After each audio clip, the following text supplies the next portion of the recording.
So what is up mga ka-trip? So for today's vlog, ipapakita ko lang sa inyo kung yung pag-unboxing ko nitong itong nabili kong budget meal drones dito sa Lazada. So kakadating lang ngayon nito. So as you can see, naka-plastic pa. And sa pag-unbox ko nito, hindi na lang ako magsasalita. Papakita ko na lang sa inyo yung laman ng package. And ayun, bago natin simulan, sa mga hindi pa nakasubscribe, make sure yung nakasubscribe kayo sa channel ko. Hit the notification bell para parati kayong notify sa video na i-upload ko, and like nyo na rin yung Facebook ko, and leave a comment and share. And ayan, let's go.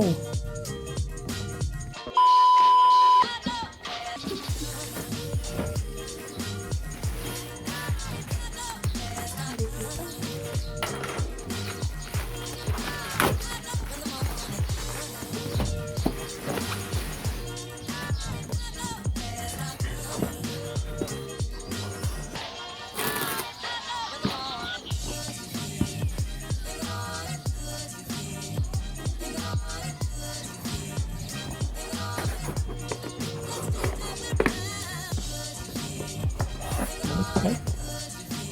Wow! Nakaparticipate na. China yung ano.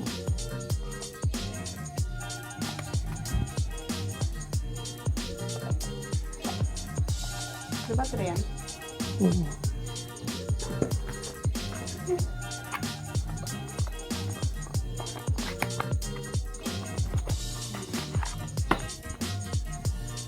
Beast yung nakalagay pero kalabaw yung ano. Ang dami. Baka sa iba-ibang salita yan, o. Tingnan mo nga yung plug.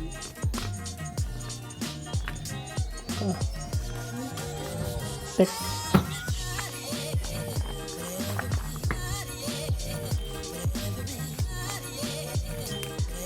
Ano yan? Pagtag? Propeller. Pamalit? Review.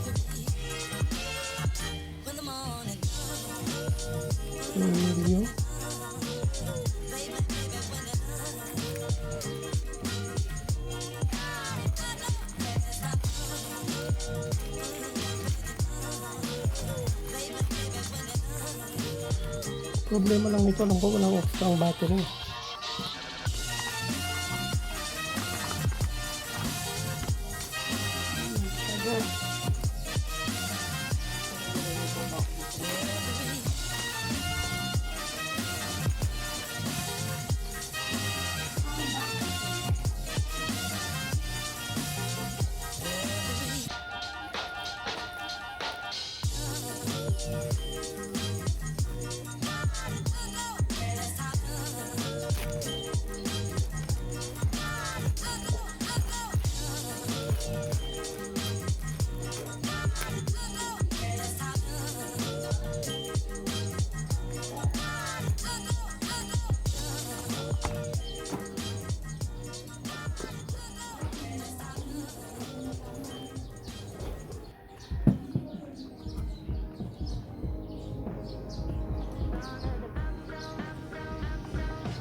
So ayan mga katrip, na-unbox na natin.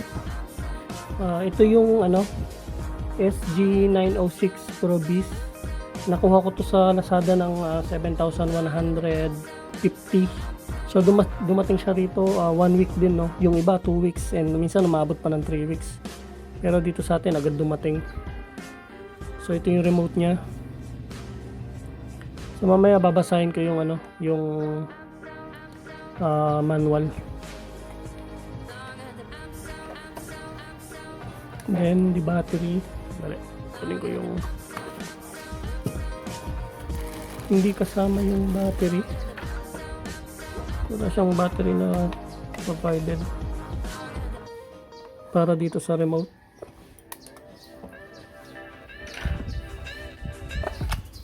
So ayan, 4 na AA battery para dito sa remote. And yun nga, hindi siya kasama. Battery is not included.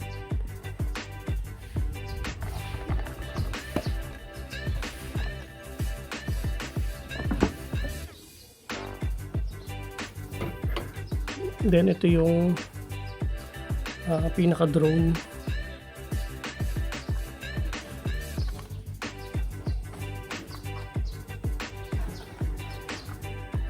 Alam ko natatanggal to eh.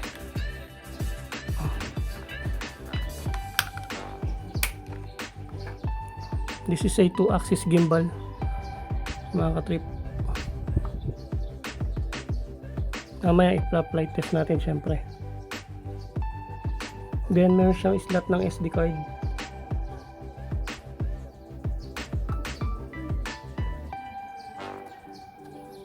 Then nandito yung battery niya. Isa lang yung battery.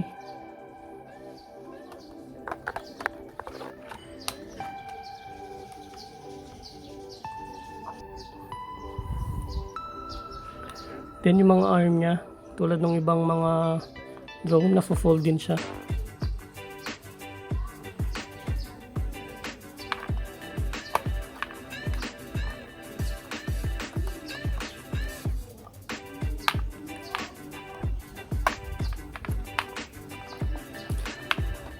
So babasahin ko muna yung manual mga katip at saka i-check ko kung kumpleto ba yung mga nasa box.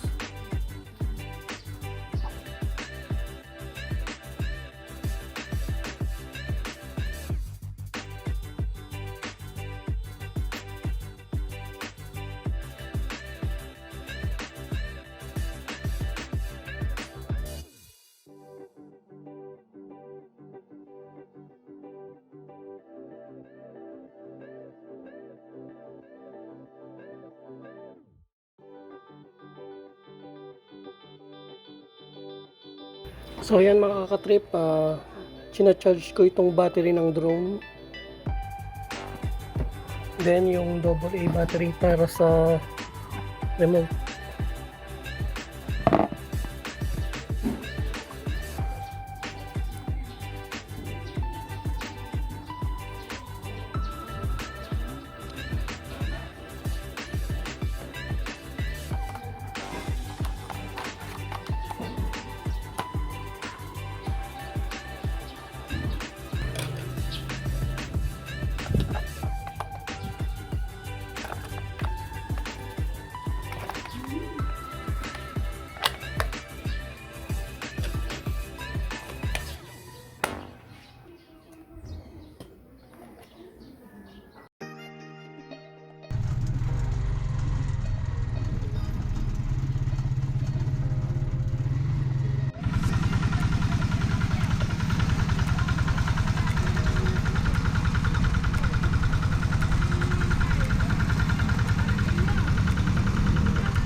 So yun po, no, yun yung unboxing ko and flight test nitong SG906Beast. Kung akong tatanungin nyo is kontento ko, lalo na dun sa video nya. Napakalinaw, murang halaga, makakakuha ka na ng ganito kagandang drone. And then yun, sana nakatulong ako, lalo na sa mga may balak palang bumili ng mga pang beginner na drone or yung budget meal na drone na gagamitin nyo sa pang vlog. And ayun, hanggang dito na yung video ko. Sa mga hindi pa nakasubscribe sa channel ko, subscribe na lang kayo, Mototrip Motovlog. And ayun, see you next vlog.